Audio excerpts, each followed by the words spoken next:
పింకీని హాస్టల్కి పంపించేద్దాం.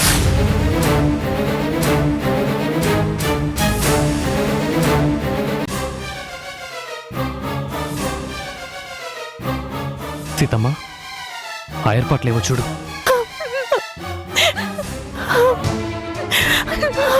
ఎందుకు ఏడుస్తున్నావు? ఈ నటన చూసే కదా పాపకి నిజానికి అబద్ధానికి తేడా తెలియకుండా పోయింది. అసలు మా పిల్లని మేం పంపించుకుంటూ ఉంటే మధ్యలో నీ ఏడుపేంటో నాకు అర్థం కావడం లేదు. పింకీ అక్కడ ఉండలేదండి, తన వల్ల కాదు. కాదని చెప్పడానికి నువ్వెవరివి? నీకేం తెలుసు? మేమేం దానికి శత్రువులం కాదు, దాని బాగు కోరేవాళ్ళం. అక్కడ దీనిలాంటి పిల్లలు చాలా మందే ఉంటారు. మరి వాళ్ళందరూ ఎలా ఉంటున్నారు అంటే వాళ్ళ తల్లిదండ్రులకి ప్రేమ లేదనుకుంటున్నావా? ఒక పద్ధతి లేదు, పాడు లేదు. ఎవరితో ఎలా మాట్లాడాలో తెలియదు. గౌరవం ఇవ్వడం చేత కాదు. చివరికి కన్న తండ్రికి కూడా ఎదురు తిరగడం నేర్చుకున్నావు. ఇలా అయితే దీని భవిష్యత్తు ఏమైపోతుంది? రేపు దీని జీవితం నాశనం అయితే ఎవరు బాధ్యత తీసుకుంటారు? నువ్వు మధ్యలో వచ్చిందానివి. నువ్వేమైనా కన్న తల్లివా బిడ్డ గురించి అంత బాధ్యత తీసుకోవడానికి? నువ్విలా ప్రేమ ఒలకబోస్తూ పిల్లకంటే ఎక్కువ కన్నీళ్లు పెట్టుకుంటుంటే అది ఇంకేమెళ్తుంది? కాస్త నీ నటన తగ్గించమ్మా. ఇది నటన కాదండి, నిజంగా పాప దూరం అయితే నేను తట్టుకోలేను. కన్నావు కదా మరి, ఆ మాత్రం బాధ ఉంటుందిలే. నీ బాధలు కన్నీళ్లు కాసేపు ఆపుకో. పింకీ, నువ్వు హాస్టల్కి వెళ్ళాలి. నిర్ణయం జరిగిపోయింది. బయలుదేరడానికి సిద్ధంగా ఉండు.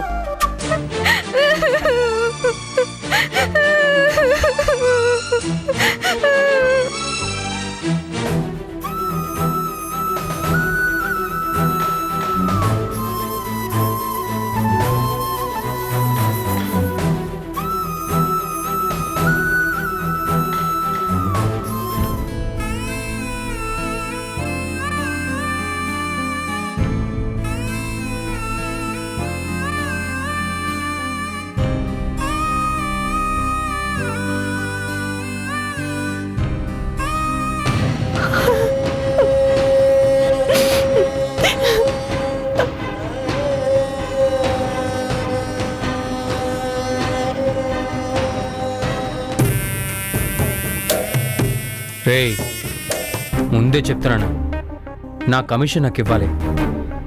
డబ్బులు రాగానే మొహం చాటేసావో ఏం చేస్తానో. ఇస్తాను రా బాబు, లాస్ట్ పేమెంట్ రాని. ఇవ్వకుండా ఎక్కడికి పోతుందిరా? రా, ఇప్పిస్తాను.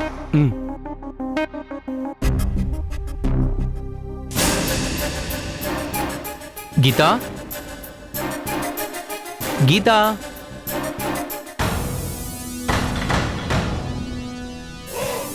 Hi Rohit. Hi Geetha, congratulations.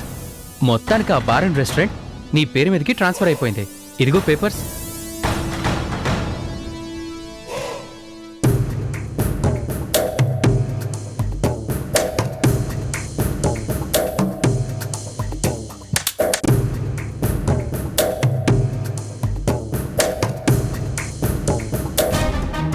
Wow, very good.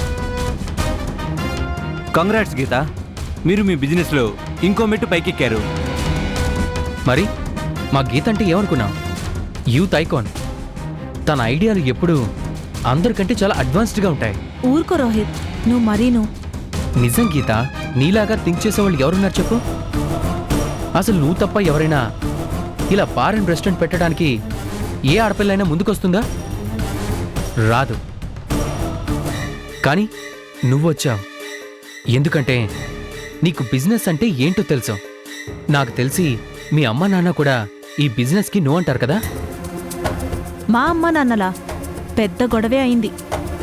అసలు మనలాంటి వాళ్ళకి ఇలాంటి బిజినెస్ ఏంటి, వద్దంటే వద్దన్నారు. కానీ నేను ఊరుకోలేదు. దట్ ఈస్ గీత. నువ్వు అలాగే చూస్తుండు గీత. నిన్ను నో అనేవాళ్లే రేపు నీ ఎదుగుదలను చూసి ఆశ్చర్యపోతారు.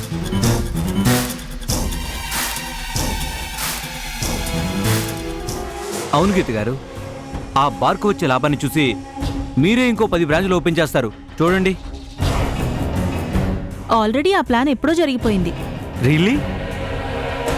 మీరు చాలా అడ్వాన్స్గా ఉన్నారు గీత గారు. నేను చెప్పానా మా గీత అందరిలాంటి ఆడపిల్ల కాదని? నిజమే రోహిత్, అసలు ఇంత చిన్న ఏజ్లో అటు అంత పెద్ద కంపెనీ నడుపుతూ ఇటు ఈ బిజినెస్ చేస్తూ అసలు మీరు ఎలా హ్యాండిల్ చేస్తున్నారండి? ఈ విషయం నేను రోహిత్ని ఎప్పుడు అడుగుతూ ఉంటాను. నాకే అర్థం కాక ఆశ్చర్యపోతూ ఉంటాను. అలాంటిది నేనేం చెప్తాను గీత? కానీ ఒక్క విషయం మాత్రం చెప్పగలను, మా గీత ఒక లెజెండ్. ఊరుకో రోహిత్, నువ్వు మరీ ఓవర్ చేసి చెప్తున్నావు. ఓవర్ కాదు, ఇది నిజం.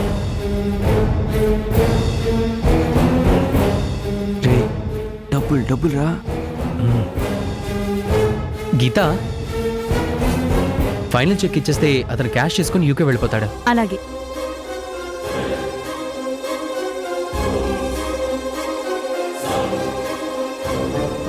ఏంట్రా బాబు అంతలా గ్యాస్ కొడుతున్నావు?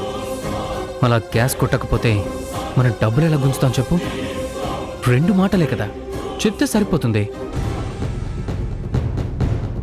రేయ్, ఆ బార్ మీద ఉన్న కేసులు అవి నా మీదకి రాకుండా చూసుకుంటావు కదరా? నేనున్నాను కదరా, don't worry.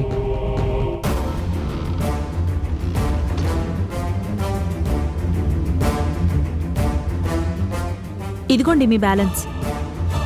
Oh thank you గీత. ఈ దెబ్బతో మీ పేరు హైదరాబాద్ మొత్తం మారుమోగిపోతుంది చూడండి. అవును గీత, మీ అమ్మ నాన్నల గురించి ఏమైనా తెలిసిందా? వాళ్ళు ఎక్కడున్నారేంటో తెలుసుకున్నావా? లేదు, ఎక్కడో ఒక చోట ఉంటారులే.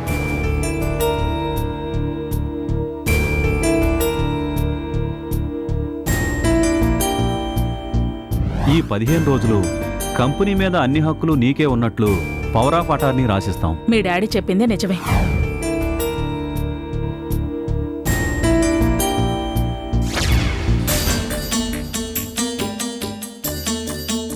ఏదో చేయకూడని తప్పు చేసినట్లు అలా ఫీల్ అవుతావేంటి? ఏ, నా పేరు ఉండకూడదా? నేను మీ కూతుర్ని కాదా?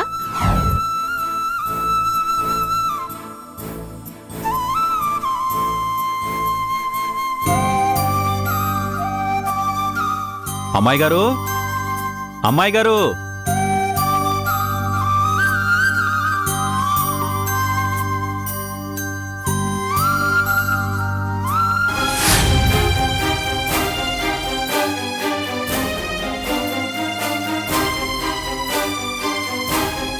అమ్మాయి గారు, అన్నం పొంగిపోతుందండి. అయ్యయ్యో, సారీ సీను, చూసుకోలేదు. ఏమైందండి? ఇక్కడే ఉండి అన్నం పొంగిపోతున్నా పట్టించుకోవడం లేదంటే మీరేదో ఆలోచనలో ఉన్నారు కదా?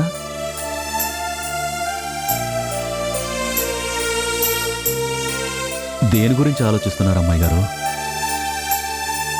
ఏం లేదు సీను. ఏం లేకపోతే ఆ కన్నీళ్ళేంటండి? అవి ఉల్లిపాయ కోసానులే. లేదండి, అది ఉల్లిపాయ కోస్తే వచ్చే కన్నీళ్లు కాదండి, తల్లిపేగు కదిలితే వచ్చిన కన్నీళ్ళండి. నాకా మాత్రం తెలీదా చెప్పండి?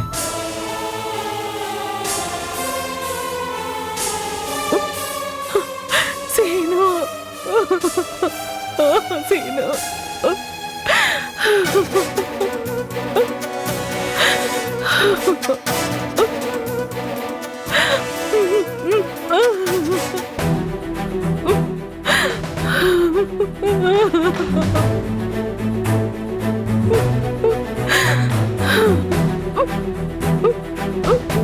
ఏంటమ్మాయి గారు, ఎందుకు ఏడుస్తున్నారు? అసలు ఏం జరిగిందో చెప్పండి. బాధగా ఉంది సీను, చాలా బాధగా ఉంది. బయట ఒక పెద్ద బిజినెస్ ఉమెన్ గా పేరుంది.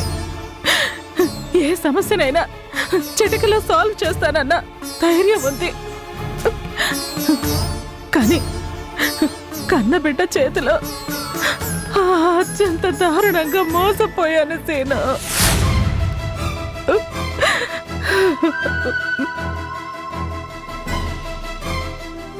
అసలు ఎందుకు సీను గీత మనల్ని ఇంత దారుణంగా మోసం చేసింది? మనం ఏం తక్కువ చేశాం దానికి? ఏం తప్పు చేశాం దాని పెంపకంలో? మనం అడిగితే ఆస్తి ఇవ్వమని చెప్పామా? ఈ ఆస్తి అంతా మనం పోయేటప్పుడు మనతో పాటు కట్టుకుని పోతామా చెప్పు? ఎవరో బయట వాళ్ళ చేతిలో మోసపోయామంటే అది మన పొరపాటు అవుతుంది. కానీ కన్నబిడ్డ చేతిలో మోసపోతే దాన్ని ఏమంటారు సీను? మన చేతగాని తనవేనా, లేక మన కర్మ అనుకోవాలా? ఊరుకోండి అమ్మాయి గారు. ఒక్కో మనిషి తీరు ఒక్కోలా ఉంటుంది. కొంతమంది అడిగి తీసుకుంటారు, కొంతమంది ఎందుకు అడగాలి అనుకుంటారు. గీత రెండో రకం అండి.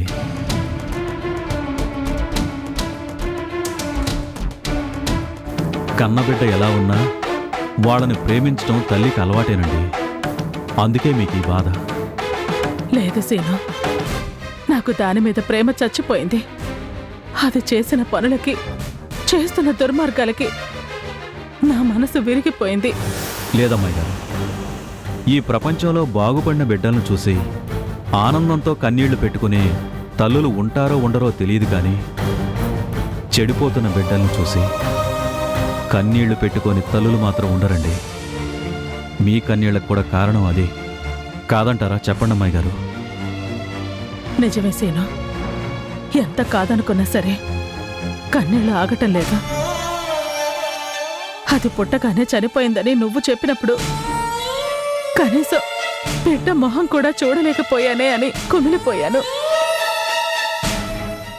లచ్చమ్మ బిడ్డను తీసుకొచ్చిస్తూ, నీ బిడ్డ అదృష్టవంతురాలమ్మా, మీకోసం మళ్ళీ ప్రాణం పోసుకుందమ్మా అంటూ బిడ్డను అందిస్తే ఎంత ఆనందించానో మాటల్లో చెప్పలేకపోయాను.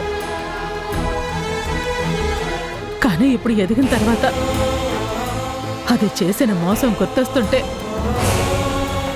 ఆ బాధని వర్ణించటానికి మాటలు రావటం లేదు సీను.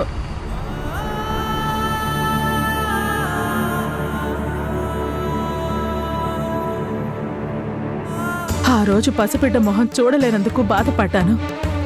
ఈ రోజు దాని మొహం గుర్తొస్తేనే బాధపడుతున్నాను. ఏం కర్మ సీను ఇది?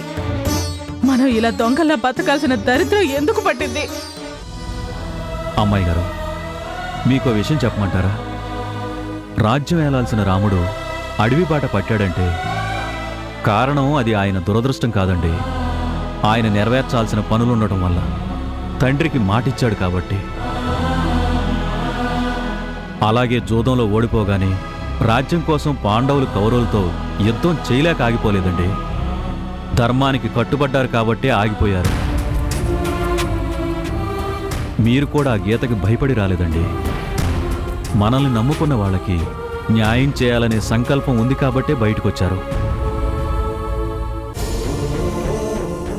ఇక బిడ్డ కోసం తల్లి పడే బాధంటారా?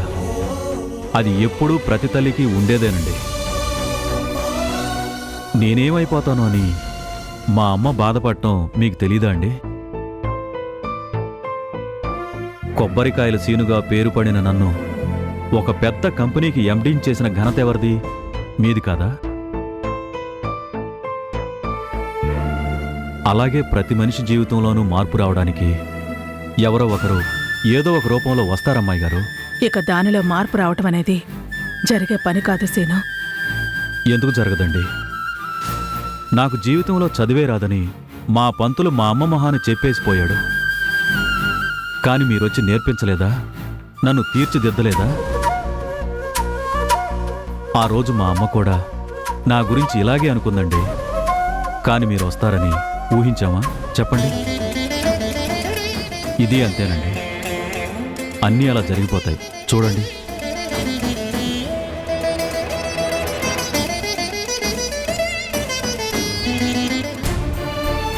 ఆకలేస్తుంది అమ్మాయి గారు, తొందరగా భోజనం పెట్టండి.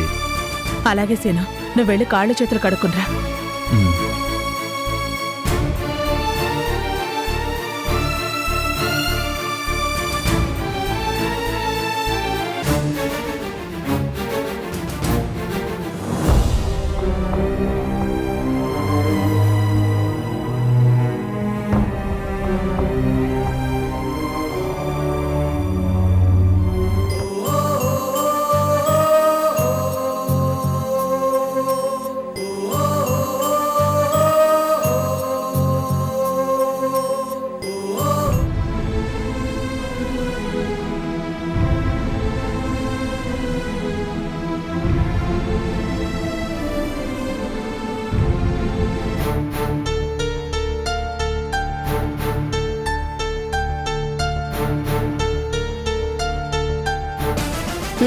రా, అవతల టైం అయిపోతుంది. నేను వెళ్ళను, నేను ఇక్కడే ఉంటానత్త, నన్ను వదులు.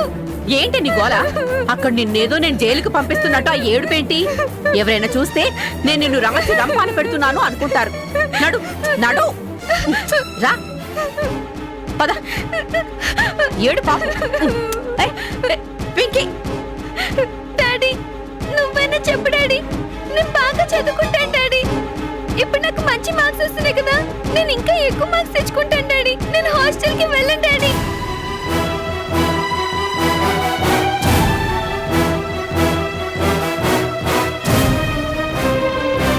నిన్ను ఏది అడగను డాడీ, సినిమాకి అడగను, రెస్టారెంట్కి వెళ్దామని అడగను, అసలు ఏంటి ఇష్టం కూడా చేయండి డాడీ.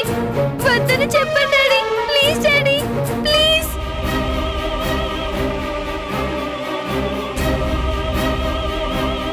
పింకీ, అది కాదమ్మా, కాస్త నేను చెప్పేది విను. చూడు తల్లి, నువ్వు భయపడాల్సిందేమీ లేదు. అక్కడ చాలా మంది టీచర్స్ ఉంటారు, నిన్ను బాగా చూసుకుంటారు. ప్రతి సండే నేను వచ్చి నిన్ను చూస్తాను కదా, ఆ రోజంతా మొత్తం మనం కలిసి తిరగొచ్చు, ఆడుకోవచ్చు. మా మంచి పింకీ కదూ, వెళ్ళమ్మా. నేను వెళ్ళను డాడీ, నేను ఇక్కడే ఉంటాను.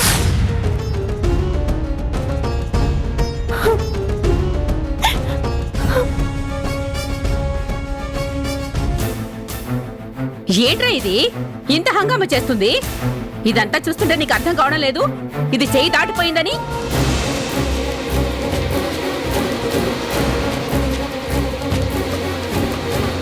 నువ్వింకా దీని మీద జాలి చూపించావంటే నీ బిడ్డ జీవితాన్ని నువ్వే నాశనం చేసిన వాడివి అవుతావు.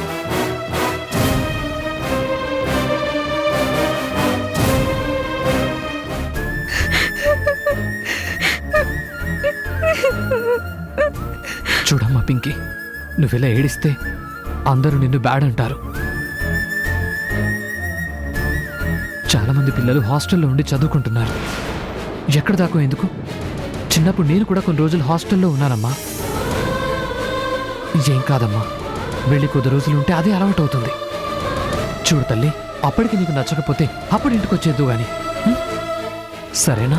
నాకు నచ్చదని ఇప్పుడే చెప్పాను కదా డాడీ, నేను వెళ్ళను. పింకీ, వెళ్లకుండా ఇక్కడే ఉండి ఏం చేస్తావు? ఓ పద్ధతి పాడు లేకుండా పెరుగుతావా? చూడు, నువ్వు వెళ్ళి తీరాలి, అంతే. అది అలా చెప్పరా, మెత్తగా చెప్తే ఎవ్వరూ మాట వినరు. తీసుకురా, తీసుకొచ్చి కారులో పడే. ఇల్లు దాటితే అదే నోరు మూసుకొని ఉంటుంది. టైం అవుతుంది, పద బయలుదేరదాం. పద పింకీ. డాడీ నేను రాను డాడీ, నేను ఇక్కడే ఉంటాను డాడీ, నేను రాను. పింకీ, నోర్వి, పద. డాడీ డాడీ వద్దు డాడీ, రా ప్లీజ్ పింకీ. డాడీ, డాడీ నేను ఇక్కడే ఉంటాను డాడీ. డాడీ ప్లీజ్ డాడీ, నేను వెళ్ళను డాడీ. డాడీ ప్లీజ్ డాడీ, నేను రాను డాడీ. డాడీ నన్ను వదిలే డాడీ. ఎక్కు. అమ్మా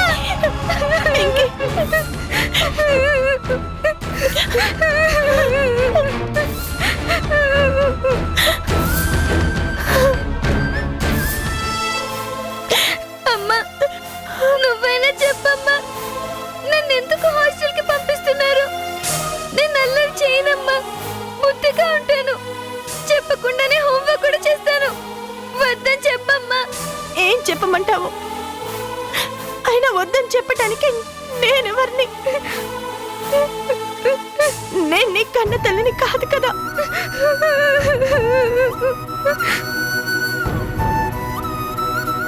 నేనేమైనా మొదటి నుంచి నీతో ఉన్నానా?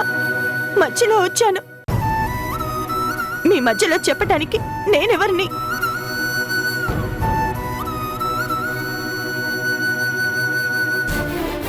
నువ్వు వెళ్ళనంటేనే వినకుండా వెళ్ళి తీరాలి అంటుంటే ఇక నేనేం చెప్తాను? నా మాట ఎవరు వింటారు? అయినా నీ బాగోగుల గురించి వాళ్ళకంటే ఎక్కువ ఎవరికి తెలుసు? వెళ్ళు.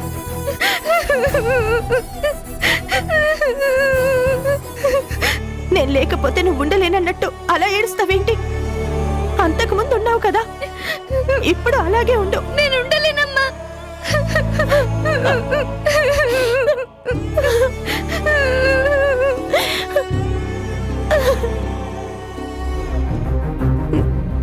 చేసుకో. నేను అలవాటు చేసుకోవట్లేదా? నువ్వు అంతే.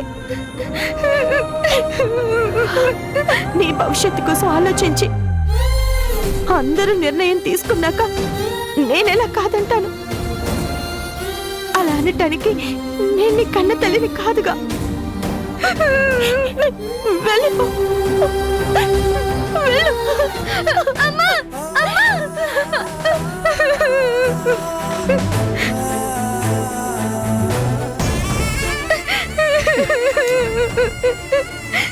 రావే, రా రా, పద. ఎక్కు, ఎక్కు.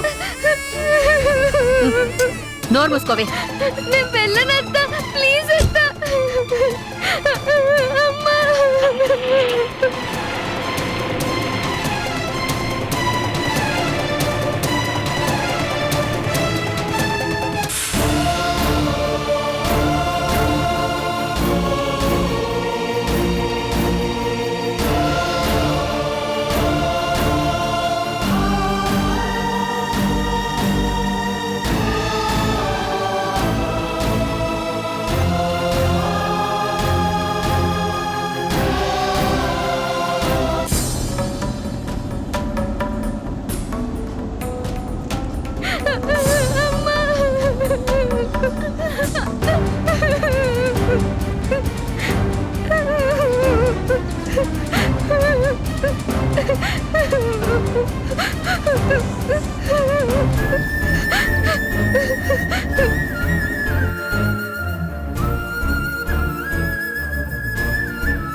హే, ఇంకా ఎంతసేపు ఏడుస్తావే? ఆపు.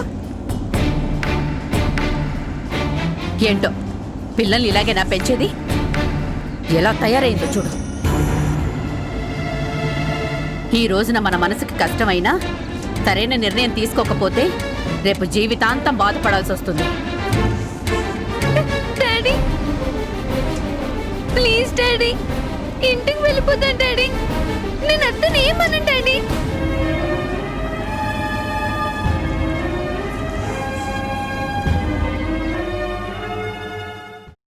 ఇక అంజలిని అక్కడి నుంచి బయటికి సాగనంపటం చాలా ఈజీ. అంజలిని రాజశేఖర్ని విడదీయాల్సిందే. నీ క్యారెక్టర్ ఏంటో వాడికి తెలిసేలా చేస్తా. రెడీగా ఉంది.